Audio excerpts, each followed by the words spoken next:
Welcome back to Movie Idol. So here is my review for episode 2 of season 8 of Game of Thrones. Definitely a much better episode than last week's episode. I did really like last week's episode, but tonight's episode really explored a lot of character development, but also a lot of pre-battle setup. The Lord of the Rings inspired song, I really love that. To the very ending scene that I really want to talk about. But before I do have to warn you for spoilers for tonight's episode of Game of Thrones, so just be aware of that. Now, before I get into the Jon and Daenerys stuff and then all the Night King stuff, I want to talk about everything else that happened in the episode.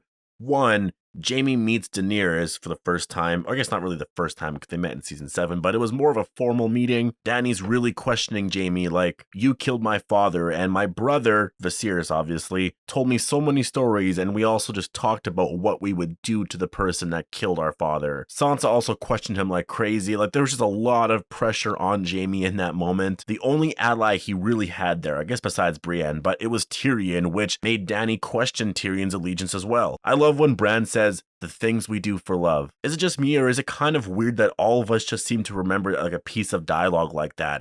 But I think it's really just because it was just such an iconic scene, right? Jaime pushing Bran out of that window way back in season 1 in the premiere. It was just so memorable because it was really the first WTF moment of the series. They bring in all this incest stuff, then you have something like that. It's like, whoa, Jaime isn't like this Prince Charming and Cersei isn't like this, this amazing queen. There's some crazy sinister shit going on here. But like I said, Brienne stands up for him, and this kind of plays into what happens later on in the episode. Jaime knights Brienne later, and I think Brienne's arc has just come full circle now.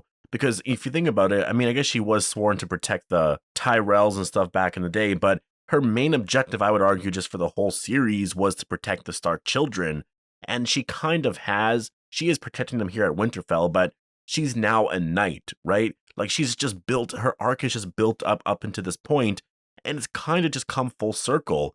And now she's going to be fighting the dead like we saw in the trailer for episode 3, which I will break down in a video coming within an hour after this one. Personally, I think Brienne is dying in episode 3. I'll talk about that more in my trailer breakdown for episode 3, but it seems like she's going to die because we got a lot of amazing moments in this episode. We got some stuff with Podrick, and I don't think after episode 3 he's going to be really a squire anymore. Arya in tonight's episode proves that she's a badass to Gendry, which I really loved. Like, I love that they're still exploring that aspect to this series, that we're seeing people just react to who she is, because there's 2 characters that have just been through a lot. I guess there's kind of 3 characters that have changed so much and have just done really weird things, like one, Daenerys. When she first arrived to Westeros, we're seeing a lot of reactions to her and her dragons and a Targaryen finally in Westeros and all of that. And then we have Bran and just who he is now, right? Everyone's reactions to him and just who he is. And then we have Arya, she went on a crazy journey in Braavos, and just seeing everyone's reactions to her, to who she is now, how she talks about death and her experiences. Like, I just really like this scene here with Gendry, which led to the weird love scene, which I guess overall it kind of makes sense to Arya, because I mean, like, the actress is old enough, she's like in her early 20s or something like that, but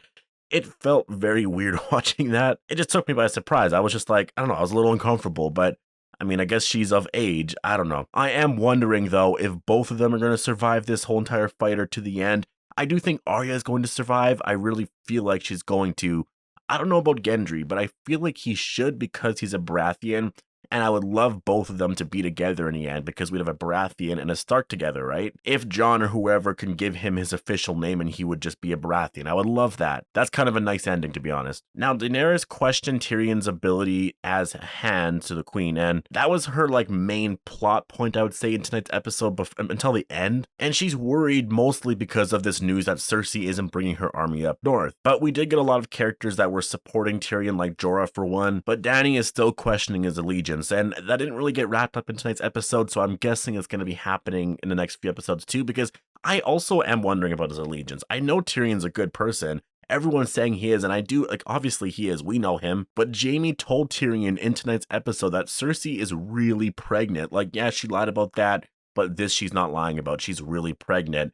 And we also got some dialogue in the premiere, I believe, that it might not have been the premiere. I can't remember. It could have been like the final episodes of season 7, because I just rewatched that like a couple days ago or last week. But Tyrion mentions that he always cared for the kids. I think it was with Cersei, actually. but he mentions that he always cared about those kids, even Joffrey and whatnot. Yeah, he was kind of happy to see him die, but he always loved the other two, and I think him learning this news in tonight's episode, or just, having that confirmation that she's actually pregnant, I think is going to serve a purpose in the next few episodes, especially for the endgame and his allegiance to Dany.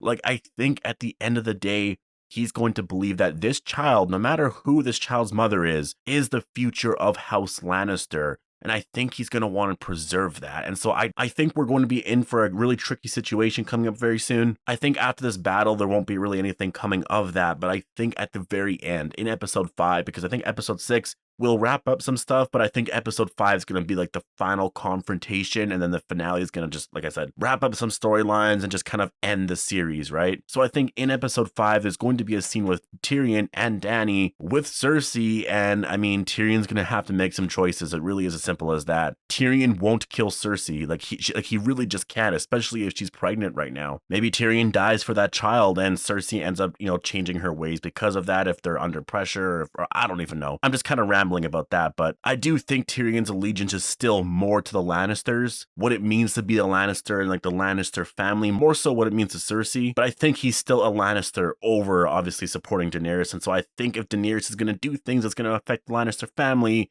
he's going to have issues with that. Now, the Bran and Jaime scene was super awesome. I mean, Bran isn't really Bran, obviously, and because of that, he's able to just easily forgive Jaime because, I mean, Bran knows his entire life, right? He saw who he is, he saw why he chose to do that, and I think if Bran saw Jaime as a really terrible person, or if Jaime was a terrible person and Bran knew why, I do think Bran probably would have killed him or told Sansa to have him killed or whatnot, but I think the fact that Jaime is still alive just kind of confirms to us, because Bran is sort of the showrunner in a sense. I can kind of view him like that. He's the perfect person to judge whether a character is good or not. And so because Jaime is alive right now, I think that kind of confirms that he is on our side, which obviously we've known for a while. Now, the Sansa and Dany scene, I really love this scene. I think they worked everything out, and I liked how they did it, because Dany tells Sansa, I won the throne since I was really, really young, and now I'm over here fighting a war for your brother.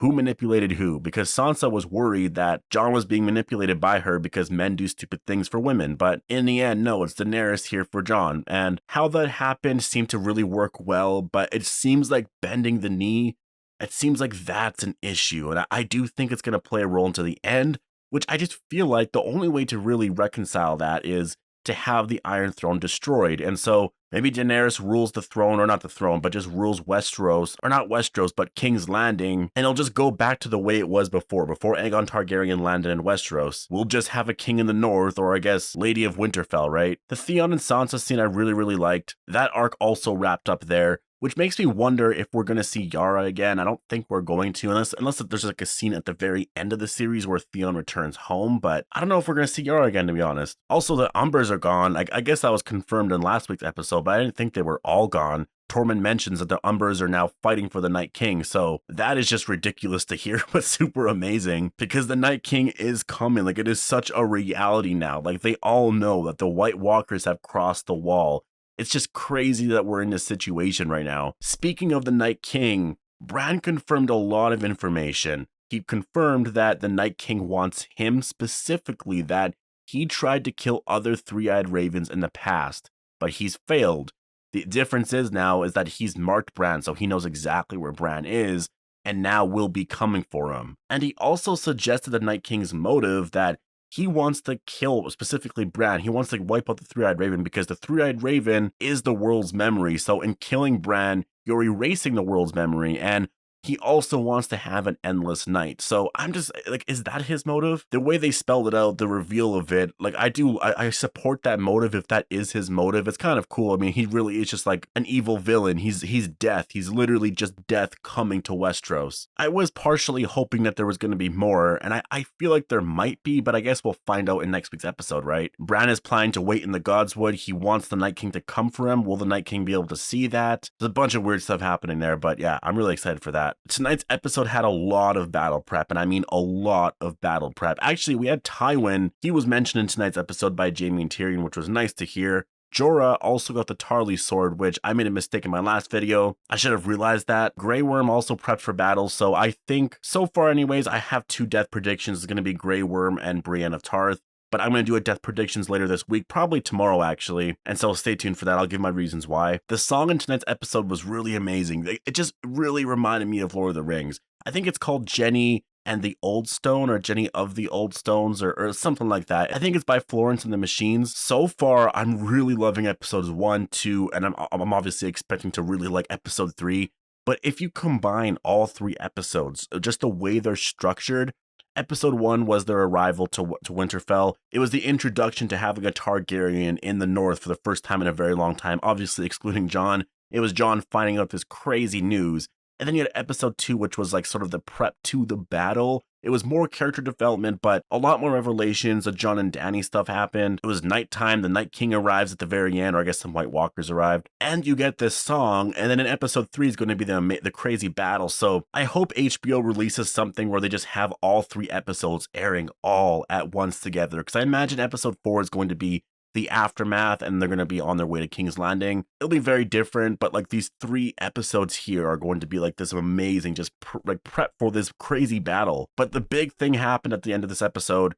Jon finally tells Daenerys that he is a Targaryen, and I mean, before she could really react, I mean, we saw her reaction. She was just like, wait, so that means you are the last male heir to the Iron Throne, which means you are pretty much the legit heir to the Iron Throne, which really, you could tell it angered her. But then they were cut off, the horn was blowing, and they have to go see because the White Walkers arrived. So I don't know what she does with that information, I really don't. The most logical prediction is that Jon's going to tell her, well, I don't want this. I can keep this a secret if you want, but I don't want the Iron Throne, so you can have it. But does Daenerys just like accept that? Because if she does, it's just proving that she's power hungry, right? Like, she's always wanted it because it was rightfully hers, but now it's not rightfully hers, so does she really want it still? If she does, that proves that she's just power hungry, so what does she do next? That's what's hard to predict. I don't know where her story's gonna go, because if she still wants it, then she could easily turn into a villain at the last minute. But if she doesn't, then I don't really know where we go from there, because that means Jon might want the throne, or Jon's going to eventually get the throne. I don't know. But I like the reveal. I love the reveal of Rhaegar. I love how Jon told Daenerys. It was in front of Lyanna's statue. Just really amazing scene.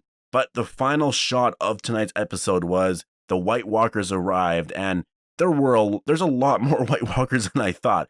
I don't know why. Maybe it's because we just never saw any really throughout the entire series. I thought there was just like 4 or 5, maybe like 6 of them. But there was just like, how many were there? In that scene alone, there was like 10 to 15, and that was just a little portion of the army, so I'm guessing there is a lot more than that. They're like the generals or whatnot of all these whites, so yeah, I'm just super hyped for episode 3. Like, I am just ridiculously hyped for episode 3.